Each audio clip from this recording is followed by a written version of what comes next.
Hello, good morning to all. Here we are now going to discuss the new point in the topic. Our topic is trigonometric function and new point is inverse trigonometric function. In the last video we have discussed what is mean by sine function and how to draw the graph of inverse function of that sine function and how to solve examples based on that inverse function, that is sine function.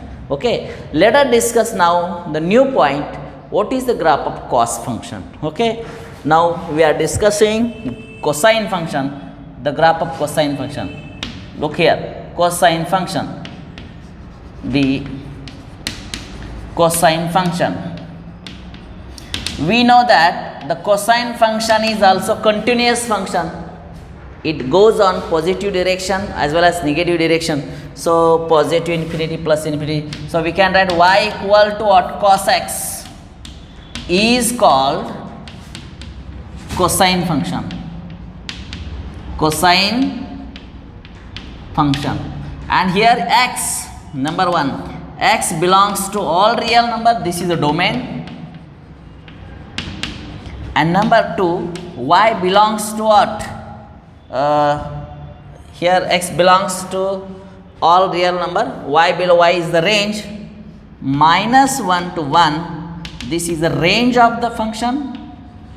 And number 3, period. Period is a what? Period is a 2 pi is the period of this cosine function. Okay, so how to draw the graph of this function? Let us discuss here. We'll draw a graph like this here. I am drawing exact graph of this cosine function. This is x-axis, this is y-axis. And for the graph we must consider 4 quadrants. Here pi by 2, quadrant first. Here minus pi by 2. After that here will be pi. Here minus pi. Here 3 pi by 2. Here 2 pi. Here minus 3 pi by 2. Here will be 1. Here minus 1. Draw a line like this and also this. Now how to draw the graph of cos function? We know cos of 0, cos 0 what? अरे cos 0 ची value काय? cos 0 ची value 1 असते आणि cos 90 0. मग cos 0 इथं आहे, इथं 1, cos 90 इथं आहे. मग अशा रीतीनं हा ग्राफ असा तयार झाला. आणि आपल्याला हा नियम माहिती आहे बघा. हे टेक्निक ठेवा, तुम्हाला ग्राफ पटकन करायला शिकवतो. पहिल्या क्वार्टरमध्ये कॉस कसा? पॉझिटिव्ह, बरोबर आहे. एक्स अक्षाच्या वरती पॉझिटिव्ह नंबर असतात. दुसऱ्या क्वार्टरमध्ये कॉस निगेटिव्ह. आपण कॉस निगेटिव्ह म्हणजे हा ग्राफ वरती असणार नाही, खाली जाणार बघा असा. दुसरा तिसऱ्या क्वार्टरमध्ये कॉस निगेटिव्ह, खाली निगेटिव्ह असणार आहे. चौथ्या क्वार्टरमध्ये cos positive.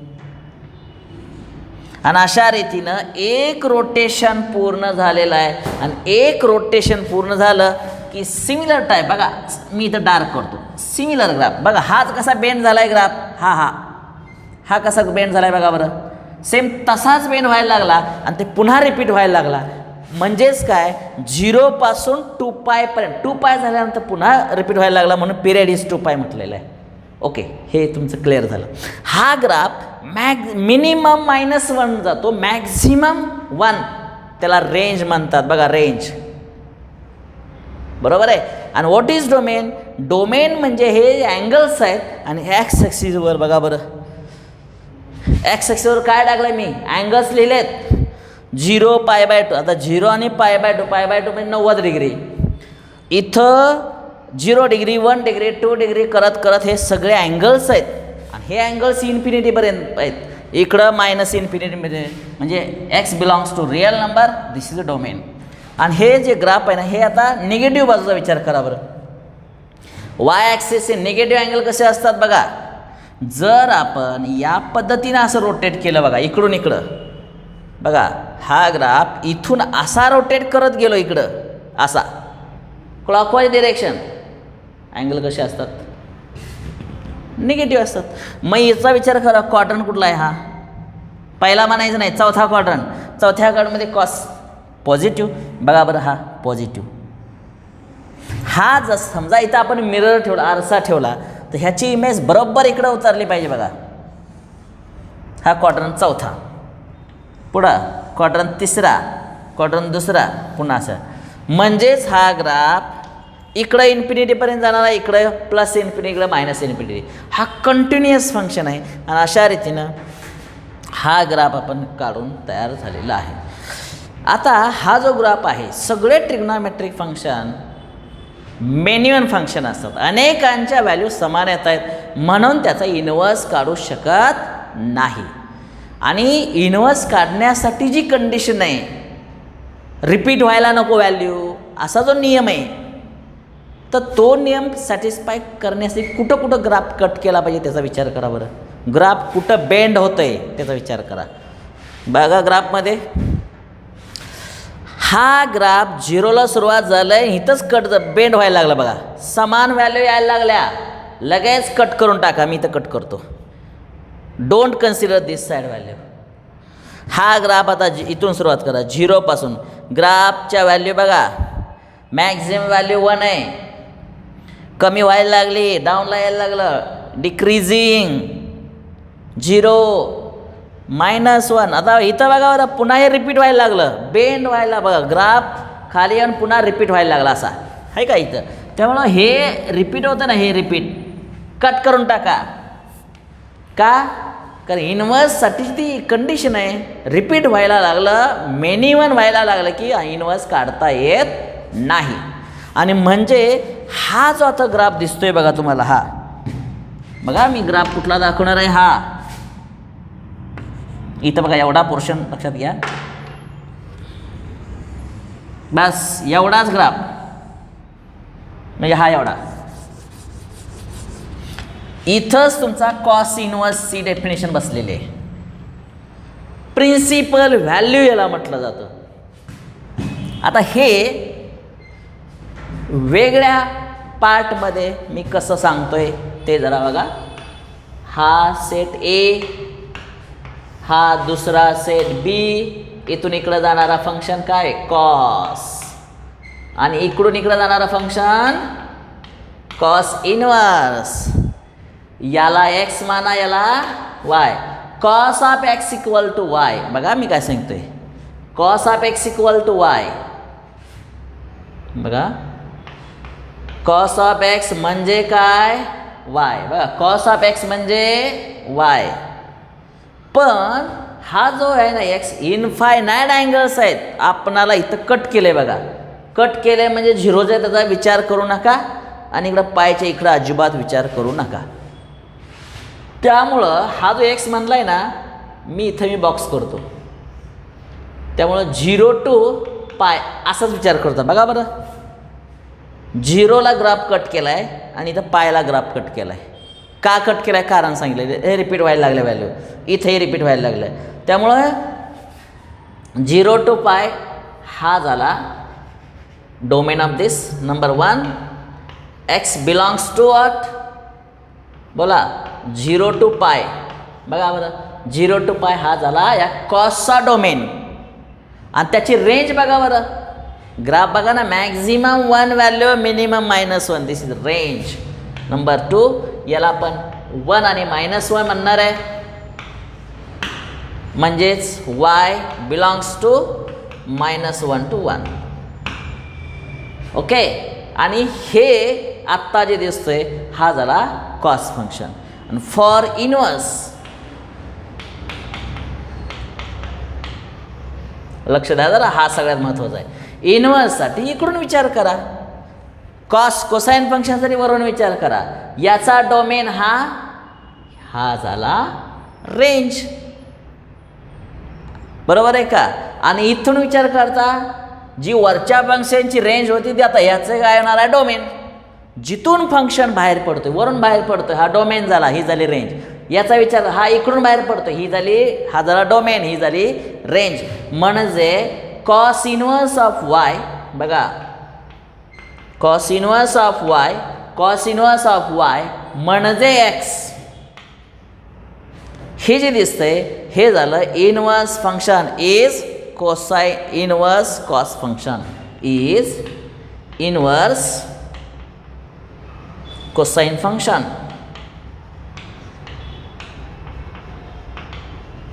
Is inverse cosine function.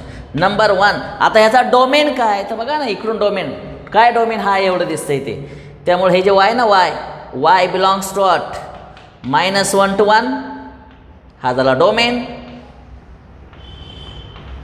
Number 2, ह्याची रेंज हे एवढीच आहे बघा, म्हणजे एक्स बिलॉंग्स टू 0 to पाय, दिस इज रेंज.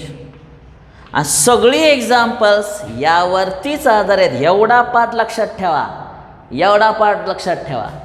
आणि आता म्हणजे इथं पार्ट तुमचा, मला जे काय सांगायचं इथं पूर्ण झालेलं आहे. पण जसं आपण मागच्या व्हिडिओमध्ये एक्झाम्पल सोडवण्यासाठी मी ट्रिक दिलेली होती साइन इनवर्स सोडवण्याची, बरं का. तसं कॉस इनवर्सची उत्तर काढायचे असेल तर कुठं असतील? अहो, कॉस इनवर्सचं उत्तर काढायचं असेल कुठं असेल? इथं दिसतंय बघा, रेंज बघा ना, रेंज 0 to पाय. आता 0 to पाय आलं लक्षात? बघा जरा, मी इथं ग्राफ काढतो. This is x axis, this is y axis. बघा बरं, इथं π/2, इथं पाय, इथं मला सांगा 0 to पाय इथं आहे बघा, 0 to पाय. आणि इथं उत्तर कसं असेल? कॉस इनवर्सचं उत्तर असेल. आणि इथं सुद्धा कॉस इनवर्सचं उत्तर असेल. हा ग्राफ अतिशय महत्त्वाचा आहे बरं का. याला मी स्टार करतो. तुमची सगळी एक्झाम्पल कुठलीही असू द्या आणि तुम्हाला सांगितलं find the value of cos inverse, लक्षात ठेवा. हे डेफिनेशन लक्षात असली चांगलीच गोष्ट आहे, नसेल तर हा एवढा चार्ट लक्षात ठेवा. हे नाही लक्षात ठेवलं चालेल, ह्याचं तरी लक्षात आलं. कॉस इनवर्सचा ग्राफ बघा, कधीही कॉस इनवर्सचं उत्तर पायच्या इकडे येता कामा नये, इकडे येता कामा नये. हा एक छोटासा रूल लक्षात ठेवा. आता मी याच्याशी आधारित examples, how to solve related examples, त्याच्याविषयी आपण बघणार आहे. आपण कॉस इनवर्सच्या बाबतीत बघितलेलं आहे. आता कॉसच्या बाबतीत बघा, कॉस इथं 0, π/6, π/4, π/3, π/2 values. Cos 0 1 here, √3/2 1/√2 1/2 and cos 0. Okay, हा जो चार्ट दिला आहे तो तुम्हाला कॉस इनवर्सच्या व्हॅल्यू काढण्यासाठी उपयोगी पडणार आहे. पहिला प्रश्न, फाइंड दी व्हॅल्यू ऑफ, किंवा त्याला प्रिन्सिपल व्हॅल्यू सुद्धा म्हणतात बरं का, principal value of cos inverse. आता कॉस इनवर्सच्या शेजारी काय असलं पाहिजे? तर यातलेच नंबर बरं का, इथं आहेत की दिसतात बघा, 1 आहे, 2 आहे, 3 आहे, 4 आहे, कुठलाही नंबर घेतला तरी चालेल. मी हे घेतो, √3/2. Solution, let cos inverse of √3/2 equal to काय म्हणा? एक्स म्हणा. पण लगेच हेही तुम्हाला माहीत पाहिजे, तुमचं लक्ष पाहिजे, कुठला फंक्शन आहे? दिस इज अ कॉस फंक्शन, बरोबर आहे. आणि तोही त्यातला इनवर्स आहे. आणि इनवर्सचे उत्तर कुठून कुठंपर्यंत असतात हे आठवा. एक तर पहिला क्वाड्रंट नाही तर दुसरा क्वाड्रंट. मग पहिला आणि दुसरा, पहिला क्वाड्रंट कुठून सुरू झाला आहे बघा बरं, 0 डिग्रीला सुरू झाला आहे. एंड कुठं झाला आहे? 180 डिग्रीला, म्हणजे 0 to पाय. ते इथं म्हटलं पाहिजे. याचं उत्तर अगोदरच सांगून टाकलं आहे, याचं उत्तर एक्स आहे. पण एक्स काय? X belongs to 0 to pi. बघा, x belongs to what?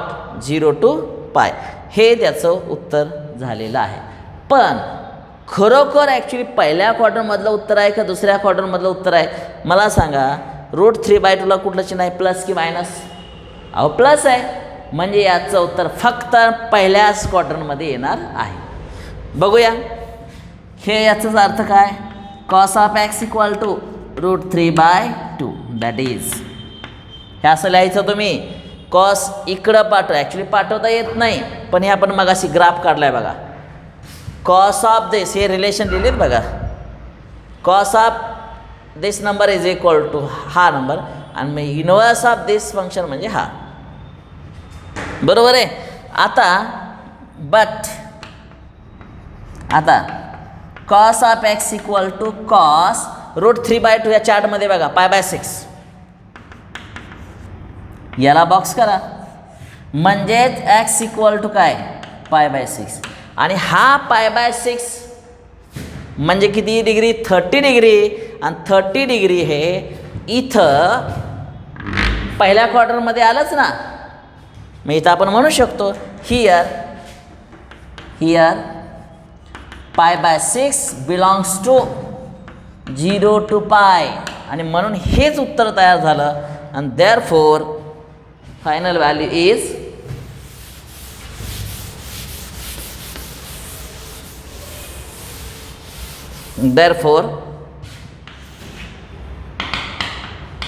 cos inverse of √3/2 equal to इथे येणार आहे π/6, आणि अशा रीतीने हे उत्तर तुमचं इथं पूर्ण झालेलं आहे. आता एक्झाम्पल असा करूया की cos इनवर्स इथं negative value. Example number, find value of cos inverse of -√3/2. Solution, let cos inverse of -√3/2 equal to x.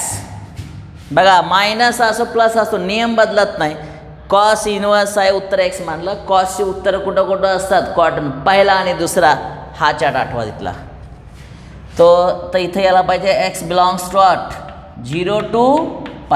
He condition एक्झाममध्ये जर नसेल तर मार्क देणार नाहीत एक्झामिनर.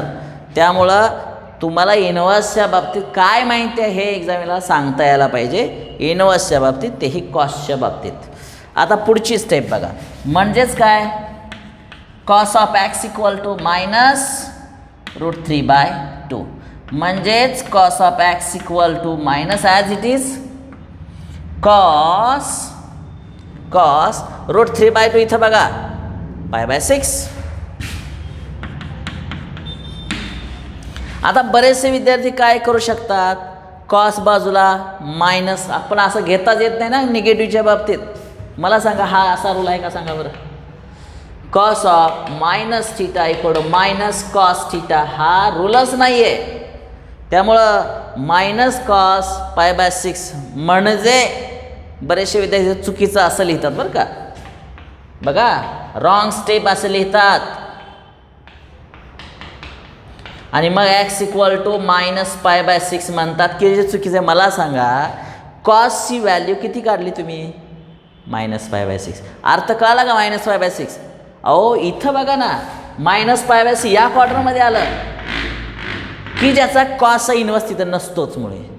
त्यामुळं हे चुकीचं फॉर्म्युला वापरल्यामुळं असतं. तर त्यामुळं don't consider this one.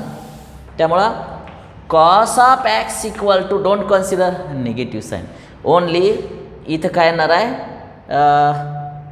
x equal to only π/6 we can see as a, किंवा असं म्हणा cos x इक्वल cos ऑफ वॉट. आता कॉस हे निगेटिव्ह आहे एवढं तर लक्षात आलं. पण कॉस निगेटिव्ह कुठं कुठं असणार आहे यामध्ये बघा, ASAC नियमानुसार फक्त दुसऱ्या क्वाड्रंट. आणि दुसऱ्या क्वाड्रंटमधले अँगल कसे डिनोट करतात, π- बघा π-π/6 बघा π-π/6 हे जमलं पाहिजे तुम्हाला. आणि अशा रीतीनं cos of x equal to cos म्हणजे निगेटिव्ह साईन इथं वर्ज झालं आहे बरं का. त्यामुळे 6 1 7 1 5 π/6 आणि देअरफॉर x इक्वल टू 5 π/6. आता 5π/6 हा बरोबर अँगल ह्याच्या दरम्यान आहे का, तर असलाच पाहिजे, कारण π/6 म्हणजे 30 डिग्री, बरोबर आहे का. 30 × 150 150 डिग्री, 150 डिग्री यामध्ये आहे. Here 5π/6 belongs to 0 to π and therefore cos inverse of minus of √3/2 equal to what, 5π/6. आणि इथं हे प्रिन्सिपल व्हॅल्यू कुणाची तयार झाली, कॉस इनवर्सची तयार झालेली आहे.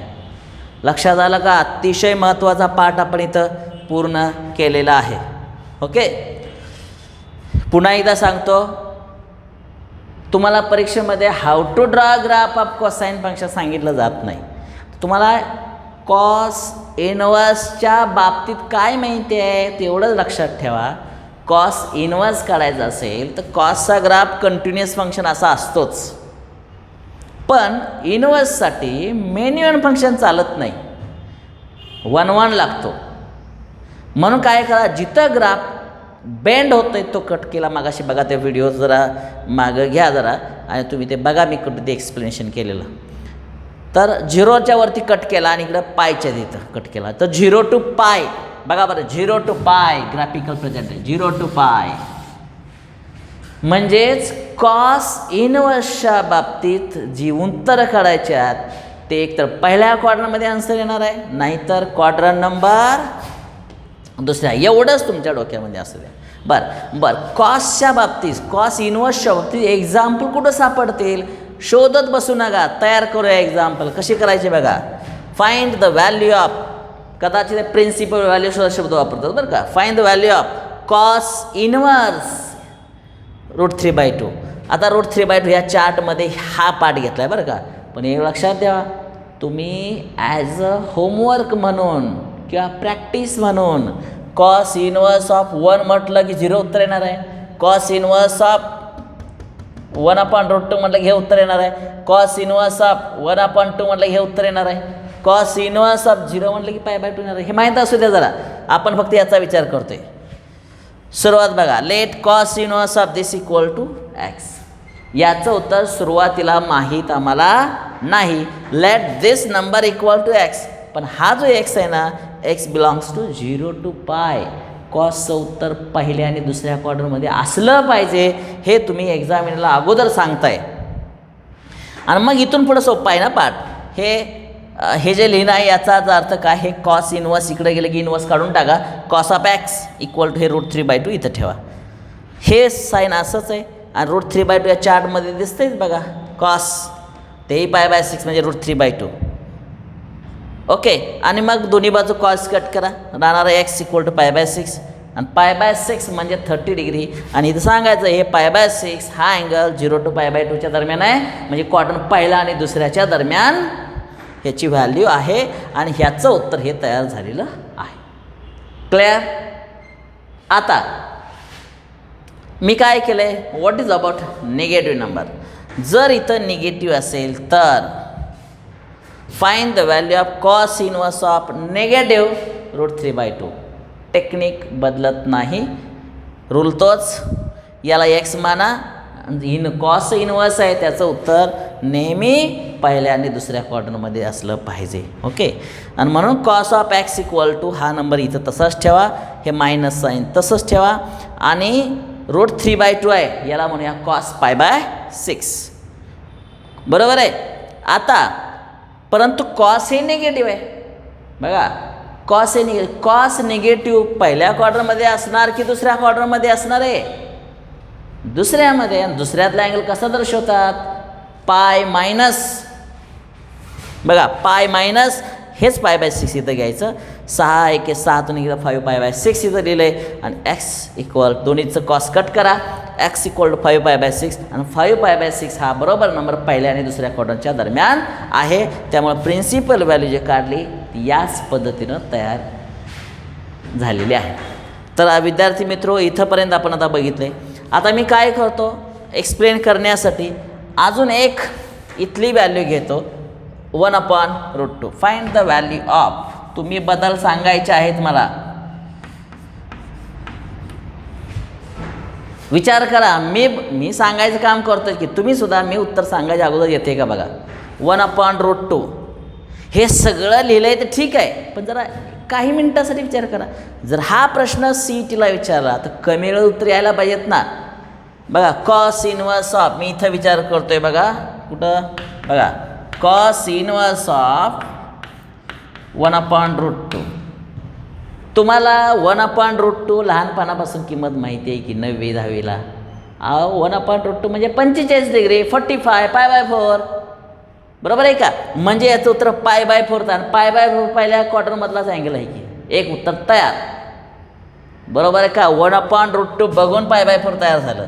पण इथं जर निगेटिव्ह असतं तर बघा, जर निगेटिव्ह असतं तर क्वाड्रंट दुसरा त्याचं बी उत्तर कॅल्क्युलेशन बाजूला करायचं. π - π/4 एवढ्याचं उत्तर किती येईल. 4 × 1 = 4, 4तून 1 गेलं.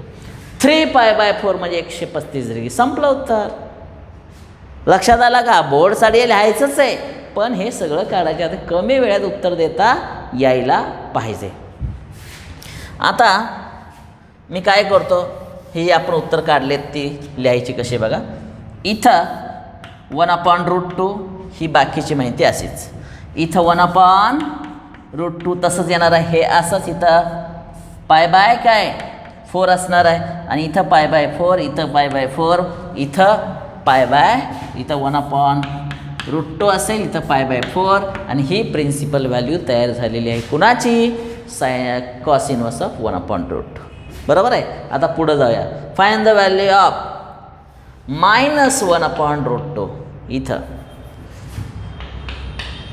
बाकी इथं अजिबात बदल नाही.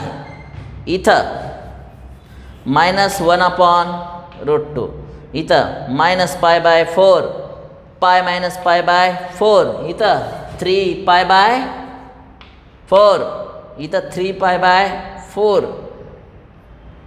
आणि संपलं इथं उत्तर. 3/4 पाहिजे. 3 π/4 बिलॉंग्स टू 0 to π. आणि अशा रीतीनं -1/√2 = 3 π/4 फिनिश्ड. आणि अशा दुसऱ्या प्रश्नाचं उत्तर तयार झालेलं आहे. जरा विचार करा. आता पुढचे एक्झाम्पल तुमच्या होमवर्कसाठी इथं असणार आहेत. आणि होमवर्कसाठी जे एक्झाम्पल करण्यासाठी मी इथं बदलतो. कुठला नंबर घ्यावा विचार करा. कुठला नंबर घ्यावा. हे 1/2 राहिलेलं आहे, तो एक राहिला. ह्याला निगेटिव्ह साईन देऊन अजून एक तयार होणार आहे. अजून कॉस इनवर्स ऑफ 1 राहिलेला आहे, बरोबर का. आणि कॉस इनवर्स ऑफ -1 राहिलेला आहे. ओके. आणि यासाठी तुम्ही ॲज अ होमवर्कला एक्झाम्पल तयार करा किंवा तुम्ही व्यवस्थित हे व्हिडिओ व्यवस्थित पुन्हा एकदा बघा. हे अतिशय महत्त्वाने, हे छोटे छोटे बीट लक्षात आले ना, कितीही पुढचा एक्झाम्पल, अवघड एक्झाम्पल तुम्हाला सॉल्व करता येणार आहे. पुढच्या व्हिडिओमध्ये आपण काय बघणार आहे अर्थातच सांगा बरं. मागच्या व्हिडिओमध्ये आपण काय बघितलं होतं, पहिला पार्ट आपला कॉस इनवर्सच्या बाबतीतला होता, बरोबर आहे. या व्हिडिओमध्ये काय बघितलं आपण, कॉस इनवर्सच्या बाबतीत बघितलं बघा.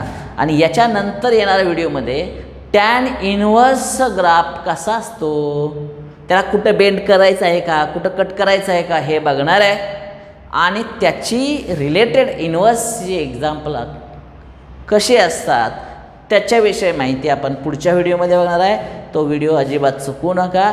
अतिशय महत्त्वाचा ट्रिग्नॉमेट्रीचा टॉप पार्टवरती आपलं शिकवणं सुरू आहे. आणि हा पार्ट पूर्ण झाल्यानंतर ट्रिग्नॉमेट्रीचे इनवर्स ट्रिग्नॉमेट्री एक्झाम्पल सोडवताना कुठलीच अडचण येणार नाही. तर इथं थांबतोय. धन्यवाद.